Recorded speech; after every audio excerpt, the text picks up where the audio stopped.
Amityville The Awakening is a movie that I've been following for a while, since it was called Amityville The Lost Tapes.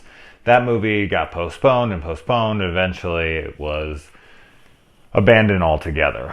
Then this project came to light from that, and it was made, and it went through delay after delay after delay. And I have been waiting for this movie forever. It was going to be released in the theaters, then it was VOD, then it was DVD, then it was whatever. And I had heard that it wasn't coming out till like November or December on DVD, Blu-ray, something. And then someone in the comment section on my YouTube videos here told me that it was available for free on Google Play. And thank you for that, by the way. And so I went and I checked, and they were right, so I got to watch it tonight. And it is still Friday the 13th, the last movie I will be watching today. Now, let's get into this movie. I think the first thing I want to say about this movie is that I have heard a lot of shit about this movie. Like, I've been looking online in the reviews and talking to people here and there that are just shitting all over this movie. And I'm pretty much positive they haven't seen many Amityville horror movies.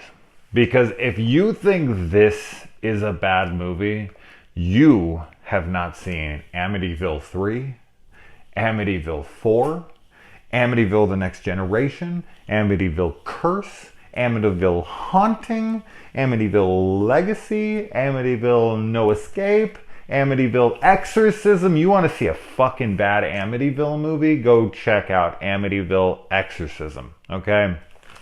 This movie, now I will say, I love Amityville 2, especially since Diane Franklin's in it, but that movie rules. The first one, I like it. I think it's the second best. And then I liked Amityville Dollhouse and Amityville 1992, It's About Time, or whatever. That one was like barely okay. And then the remake with Ryan Reynolds was fine, you know. But this to me is easily the best one since part 2. So when people are telling me that this is horrendous, I'm like, have you seen many Amityville films? Because there's like 16 of them. There's only like 11 in the, you know, I don't even know what they'd call that. Part of the actual official series, I suppose. But anyway, let's get into the movie. It just annoys me that people are just like shitting all over it. It's so terrible. This is not a terrible movie. This is a good movie. Is it great? No, it is not great. But I enjoyed almost all of it. There wasn't much about this movie I disliked or hated. It was like totally good. So anyway, this movie is about a family who moves into the Amityville house, like pretty much every single one of them, except for part 4, which doesn't really ever have anything to do with the house. Anyway, getting on to this film. I keep going back to these other films, but I'm just annoyed that everyone seems to be hating on this movie. I don't know why. Sticking up for it. I'm sticking up for it. All right, so yes, the family moves into this house, and it is a mother played by Jennifer Jason Leigh, the daughter played by Bella Thorne, and another daughter who is very young. She's like 7 years old or something. I don't know the actress. And then their brother, who is in a coma, and it's a coma which they say he will never come out of. And that is played by Cameron Monaghan, I think is how you say that last name, from Shameless. And he's playing somebody in Gotham. I won't say who if you haven't seen it. It's kind of a spoiler. But I love him personally. I love Shameless. I love Gotham. So it was awesome to see him in this. And he is in a coma, you know, throughout this film. And he has to act only with his eyes, pretty much. And so, and I think he did a fantastic job. And that's going to move me into my first positive here, is I thought the acting in this movie from everyone was really solid. That's why, you know, that's why I'm saying that alone, it looks good. It's a solid production. The acting is solid. So right there alone, this is not a bad movie. Moving on. I like the opening. I thought that it was very quick fire. And it didn't waste time because this is like the 600th Amityville movie. We know the story by now, especially from the first one. And so when they opened it up, I was like, oh shit, we're really gonna go through this again? I'm pretty sure. And it was like boom, boom, boom, just kind of like, if you haven't seen this for some reason, here's a really quick version of it. And I liked that. I liked the title card placement where they put up the title of the film. I thought it was a really cool shot and moment for it to come up on screen. I really like the family drama in this. There is a lot of family drama. There's a lot of character development. I think that that's where a lot of horror fans are going to be disinterested. But this is a haunted house movie, and it is a PG-13 haunted house movie. You're not going to get tons of gore. You're not going to get a bunch of tits. You're not going to get, these things that you get from a rated R movie. And haunted house movies don't really honestly need that. A haunted house movie can be totally adequate, can be totally great, and still be PG-13. And, the ghost haunted house type movies are the one subgenre of horror that truly just doesn't need an R. Can it have an R and work? Absolutely. But it does not need it. The others, and there's plenty of films out there, 1408, and that are great PG-13 movies, and it's because they're ghosts and they're haunted, and they rely mostly on atmosphere and tension, and like a good horror movie does. I'm sure if Halloween came out today and you took out some of the F words, it would get a PG-13 rating. So you definitely don't need an R rating to be a good movie, especially with haunted house, as I said. I like that they kind of stuck to a lot of the continuity of what the first film, the second film, and a lot of the films in this series have, set up in previous films. It doesn't just completely ignore them and try to, disregard them and do its own thing. It plays homages to them enough whilst, doing enough to be its own entity and its own, version of itself. So, and I felt that this movie was actually pretty creepy and, unsettling at times. And I don't startle, ever. Like, I do not jump at movies. I don't get scared ever. That's probably never going to happen, but I never startle. And there was a moment in this movie where it actually was just like, I did not see it coming in the slightest, and it just was like, huh. Like, it was just kind of, like an instant, which is huge for me. That would be like most people jumping out the window. So I was like, oh my God, I can't believe I actually got startled by something in this movie. I like I like the mother-daughter thing in this movie because, one's on one side of the kid being in a coma and the other one's on the other side. One wants to give up, the other one doesn't. And I totally get it. And it worked for me. Totally. I felt it. And as this movie progresses and as this movie goes on, we start to learn new things about the characters and events that had happened previously or during that really add some layers to this film. And I was surprised to see them. So that alone. And this movie also is self-aware at times, not a lot, but there is some meta in this. And what becomes meta in this, I did not expect at all. And when it did, I think that could hit people wrong, but it totally worked for me.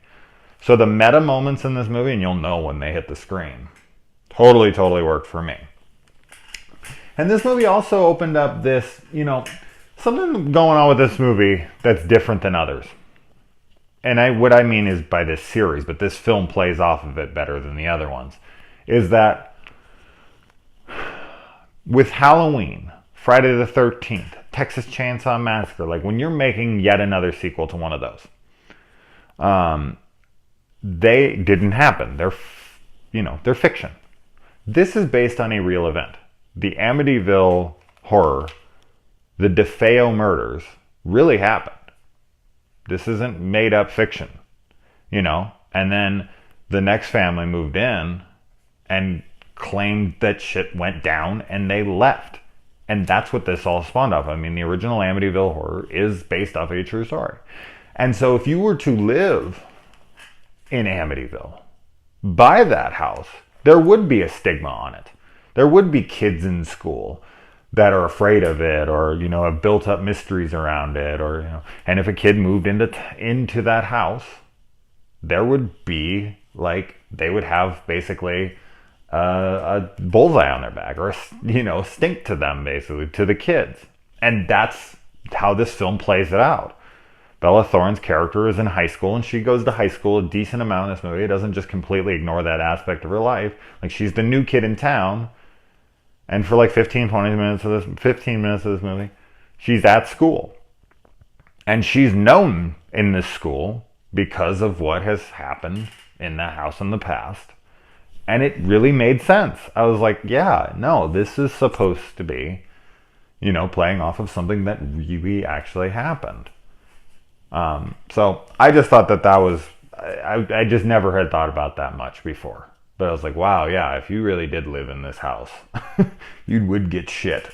And it would fucking really, you know, hamper and hurt your ability to make friends and go to school there and, you know, your personal life. This movie was directed by Frank Calhoun. I think that's Calhoun. I don't know how to say his name. There's so many names I just don't know how to say, and I probably should just stop trying. But he wrote and directed this movie, and he was a name that when he was attached, it was kind of like, I don't know what I'm going to get here, because the Maniac remake that he made with Elijah Wood is fabulous and arguably my favorite remake ever. And then he made something like P2, which I thought was pretty much awful. So it was like, you know, like, what am I going to get here? And I think this kind of falls somewhere in the middle. Like, this is good. I would put it a little above good. I don't know about very good, but like, if there's a between good and very good, somewhere in there, like a 6.5. Yeah. So, and then another person that's in this movie, they're not in it a whole bunch, but is Jennifer Morrison. And I know she's done a lot of episodes of like Once Upon a Time. That's like her big thing right now. But I remember her as in Stir of Echoes, which is absolutely is a great haunted house thing, movie. So, no, she's in this one as well. I thought it was interesting that this movie got delayed, and that Ronnie DeFeo, who committed the murders in the house, is up for parole in 2017. Here we are. So it kind of kept getting delayed till his, you know, and it kind of plays off of that. Like, it says something about time span in this movie. And I was like, oh, that's interesting. And as far as the negatives here, I guess I would say that they definitely rely a decent amount on jump scares. Now, there isn't I like a decent amount of them. Jump scares are something that I've just kind of come to accept because I think that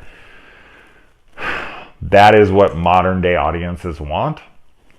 And so if you can kind of, I think that James Wan and somebody like that does it really well, a blending of the two types of horror. You have the old school that is more built on atmosphere, and then you have the new school who just want to be like, have things thrown at them because they think that's scary for some reason. I'm not sure why reacting at something thrown at you is scary. That's just the human body reacting.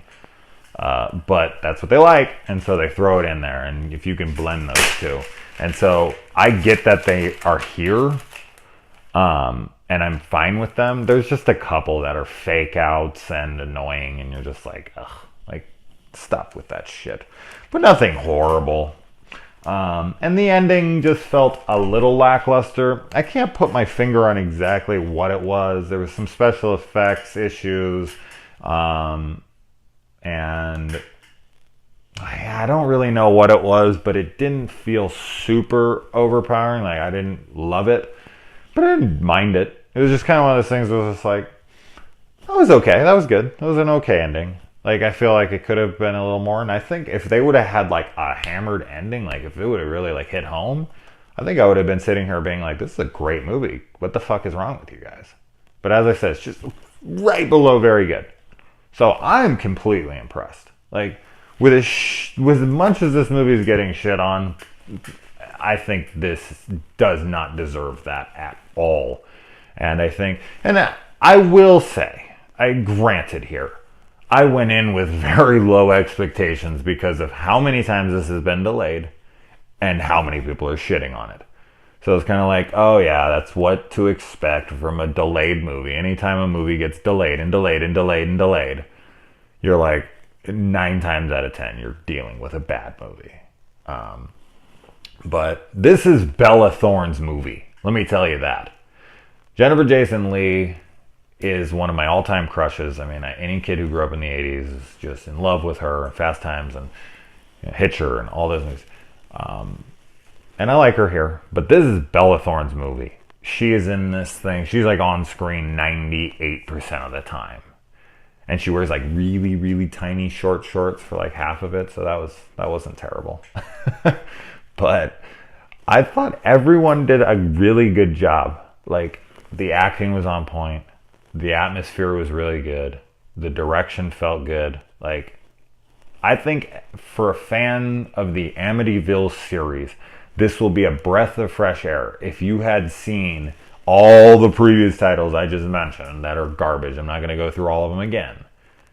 But if you liked 1 and 2 and you were looking for another addition to this series that's at least watchable, unlike 3 and 4 and all those other ones I just mentioned, I say definitely check this out. It's free on Google Play, so what do you got to lose?